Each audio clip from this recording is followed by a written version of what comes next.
Welcome to Season 4 of the Knack for Business podcast. Before we get into today's conversation, Canada Growth Network. Here's the math. A full CRM, email marketing, funnels, and automations for less than a coffee a day. That's $47 a month Canadian with a $1 trial to start. If you're building a business and still duct taping tools together, check the link in the show notes. What I'm going to be doing is a condensed version of my 3-day event down at Walt Disney World. I'm going to do it in 10 minutes. So hold on to your seats. This is a picture of me and my former boss. Great guy to work for, very demanding, very high standards, just kind of like his creator, Walt. Just to give you a little background on what I do, who I am. So in addition to working for Disney, I've had a number of corporate jobs. And here in Maryland, I own 3 home service businesses. I have a mold remediation company, a Oriental rug washing facility, and a carpet cleaning company. So everything I'm about to tell you, I have done in those businesses. So I'm not just one of those consultants that went to consulting school, got the little consulting diploma, and called myself a 19-year-old life coach, which I had the pleasure of meeting a couple of weeks ago. So everything I'm talking about, I have done in a real business. As I mentioned, I do events down at Walt Disney World. I take business groups down there for 3- and 4-day full immersion boot camps where we spend half the day in the theme park and half the day in the classrooms. And I have a whole bunch of curated experiences that we do. And at the end of it, you've got a blueprint on how you're going to Disneyfy your business. So they're a lot of fun, very educational. And at the end of it, most people are completely exhausted. We average about 14 to 18,000 steps every single day. And I show this slide to kind of show the breadth of what I can do and the kinds of businesses that I can work with. I don't show this slide to brag at all, but whether you run a railroad, you're an orthodontist, or you run a retirement community, it doesn't matter. Everything that I'm going to tell you today applies in just about every single business.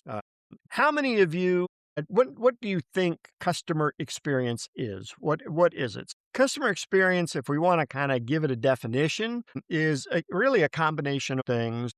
There is your performance, the overall performance of the business, the product that you created, the service that you deliver. It also is the senses that you stimulated. So whether that is the not the senses of Tony working in a rubber factory or myself working in a birth control factory, but really, see, that was funny. You like that right there on the button. But it is also the emotions that are evoked against the customer's expectations. So there's a lot of stuff going on here. But the primary thing is that it is more than 50% of how the customer feels. That's it. How did you make them feel? It's not about the rational experiences of your hours of operations or how quickly the phone is answered. And certainly all those things play into it. But how did you make the customer feel? What did they feel at the end of the interaction or in using your product? So when you're doing your marketing and you're talking to people, you want to do things that are going to evoke emotions. Okay. And I'm not talking about getting cute and cuddly and hugging and all that kind of stuff. I'm talking, visceral emotions. What are you getting them to feel? Because your marketing, if you remember, is designed to do 2 things: attract the people you want to do business with and repel the people that you don't want to do business with. So when you have those emotions evoked, you're really playing into your marketing and attracting who you want and repelling who you don't want. Here's the thing. That is what most companies say when they are polled. 80% say they deliver a great experience. But the sad part is that when we go and we talk to the customers, we review the customers of those companies, only 8% of the customers think that those businesses deliver a great experience. So there's a huge disconnect between what we think and what our customers think and what they are experiencing. So we have a gap that we need to overcome. Let me give you a couple of quick stats here on the customer service and the poor state that it is in. I think we can all agree to that. 78% of customers have bailed on a transaction. That means they have not made an intended purchase because of a poor service experience. They were standing there with their dollars in their hand or their credit card, and because of poor service, they left. Customer service has gotten so bad that 7 in 10 consumers said they were willing to spend more with companies they believe provide excellent customer service. So competing on price isn't the most effective way to build an enduring business. All right. Great service delivered time and time again is defensible against the stiffest and most well-funded marketing stuff out there. Okay. People are not always shopping on price, unless, of course, that's the only thing you give them to compare you on, which is why if you look at any of my businesses, go on the websites, you will not see a price anywhere because I do not compete on price. And if you think about it, companies with great service aren't afraid to charge a premium for it. Think about Ritz-Carlton, Whole Foods, Nordstrom's, Disney, American Express. Okay, they all charge premium services and deliver those premium results. So that's what we want to look into. And I want to give you a quick outline on how much people are willing to spend. Okay, people are willing to spend a lot to get this incredible experience. 31% are willing to spend 10% more to get the same product or service, just to get a better experience. A third of the population is willing to spend up to 10% more for a great experience. What does that tell you guys? Go raise your prices 10% right now and you'll be just fine. No problems, no questions asked. Then there's 10% that are willing to spend up to 20% more. 8% are willing to spend up to 30% more. Think about a hammer. Right now, there are 8% of the population is willing to spend 30% more on buying a hammer. 10% of the population is willing to spend more money for a hammer just to get a better hammer buying experience. Okay, so this is where your marketing dollars need to be spent, on trying to attract these people that are willing to pay more for the same services or products that others provide. So how do we get there? Well, a while back, there was a great book called The Experience Economy. If you haven't read that, I highly recommend you picking it up. It's a little bit dated, but the information is solid gold. And they had something called the progression of economic value. And on one side, you have your competitive position. And then along the bottom, you have your pricing, going from market pricing to premium pricing. And at the bottom of this thing are commodities. Okay, these are the basic materials. And we do not control the pricing of commodities. The marketplace controls it. Think about flour or oil or iron ore or things like that. The marketplace sets the price for those commodities. We don't want to be down there because it doesn't give us any competitive advantage. Moving up a step are goods. Goods are made from those commodities, and we get some leeway in the pricing. So if you think about iron ore, and then we turn it into steel, okay? So same basic commodity, but now it's a good that can be used for other things. The next step up are services, and these are really the intangible activities. They are comprised of the goods and how they are delivered. So think about a railroad rail made out of that steel that's made out of the iron ore. It's got a lot more value, and it's got a higher competitive position. But at the tippy top, where we all want to be, is delivering experiences. Because no two people can have the same experience, right?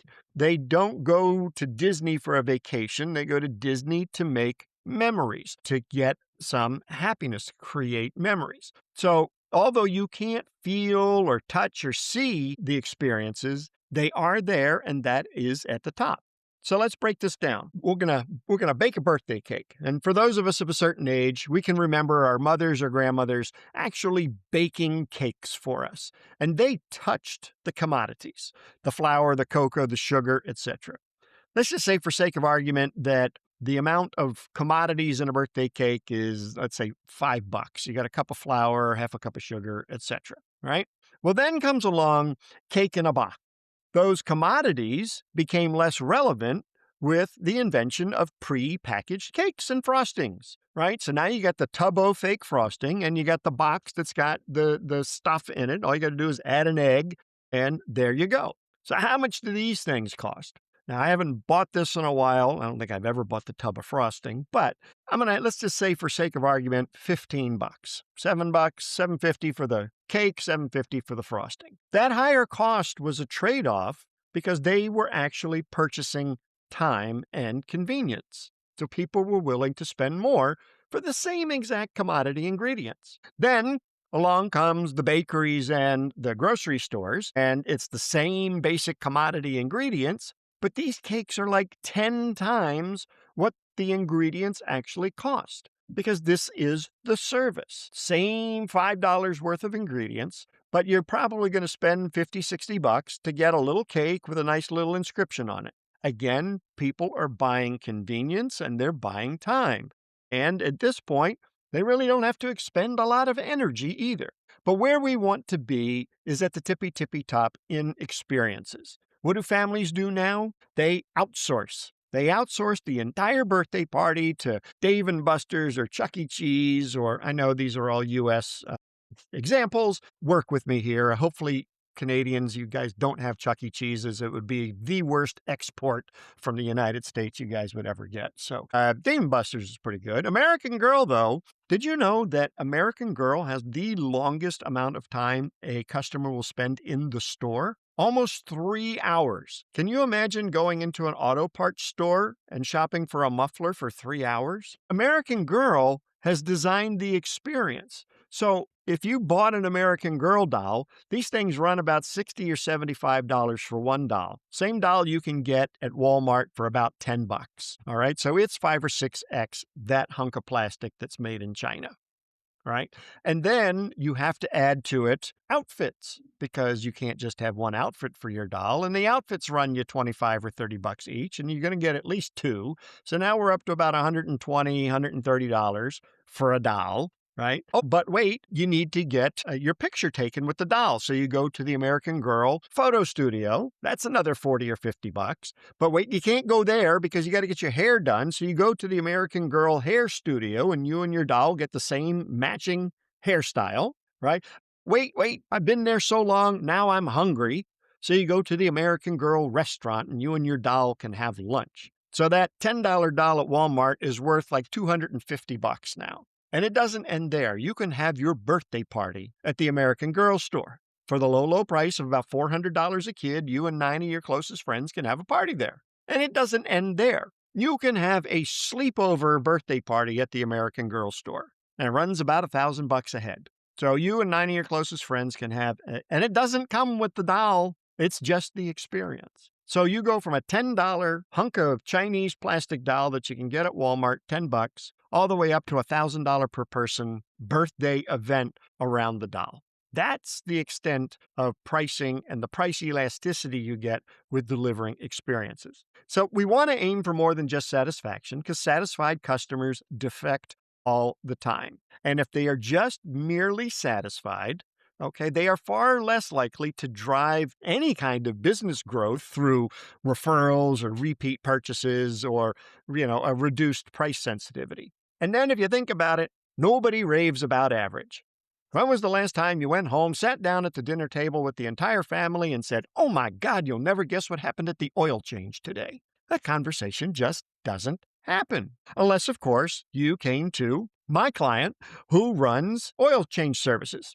All right. My client, Jackson, he runs a oil change service like nobody's business. So he was in competition with a couple of those other franchise ones, Quick Lube, Jiffy Lube, the guys, all they do is oil changes, in and out, 50 bucks, and you're done. And every time they ran a coupon, Jackson had to run a coupon, and it was really a race to the bottom. And he was just getting burnt out. He wasn't making a lot of money. So what he did was we designed his service station around like a 1950s style service station where 4 guys run out. They got little white shirts and bow ties on. They come up, they got gloves on the car. They open the door for you. They escort you into the waiting room. And in the waiting room are like today's newspaper, not last week's.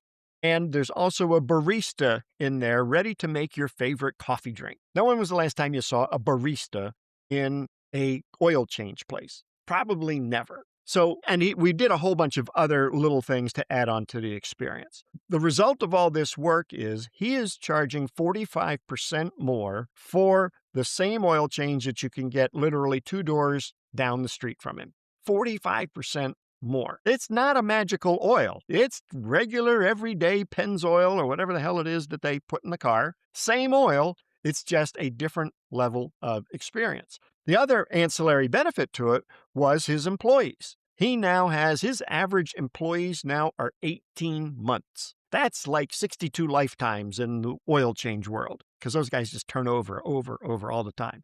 They actually enjoy working there because, yes, while he gave up a little bit in volume, he more than made up in his pricing. And so now it's like a pleasant place to visit and a pleasant place to work. So there's a lot of benefits to being able to charge a premium price, offer the premium service. You can also offer a premium experience for your employees if you have them. So how do we get there? What do we have to do to get to the point where we're charging 45% more than our closest competitor? And it's going through what I call the client service flow map or customer journeying, whatever you want to call it. And it's not sexy. Okay, I get it. This is not sexy, but you have to do it. If you don't know your client journey or your customer journey, you've got no way of figuring out along the way where can you add moments of surprise, moments of joy, little wow moments and things like that. So you want to do this from the point of view of your customer. And in block number 1 is the first interaction your customer has with your company. Is it a website? Is it a phone call? Is it a visit to your showroom? What is it? And you put it in block number 1. And then what's block number 2? What is the next thing that a client does? Do they come visit you? Is there some kind of diagnostic meeting? Is there an oil change? What is the next step? And you do this for every step of the way. All the way, it really doesn't end, because if we want customers to stick with us for a lifetime or for at least 5-10 years, this process really doesn't end. And the other thing that you have to think about is what happens in between each of the points. So let's say you're a financial advisor, and point number 1 is the initial phone call, and you're going to get a little bit of information on that call. And then step number 2 is the strategy meeting where you have a 1-hour consultation in your office. So between steps 1 and 2, you're working. You're crunching numbers, you're getting some kind of plan ready to present to your prospect. Your prospect, however, is sitting around doing nothing. They are waiting. And what happens when people wait? They start to get buyer's remorse. They start to second guess their purchase decision. They might not even just show up to the meeting. They might just bail out. So while there is a point 1 and 2 for us, there's really a point 1A or 1.5 for the customer, and that's the waiting period. So you have to entertain them while they're waiting for whatever it is you're doing. And that's what Disney is so good at.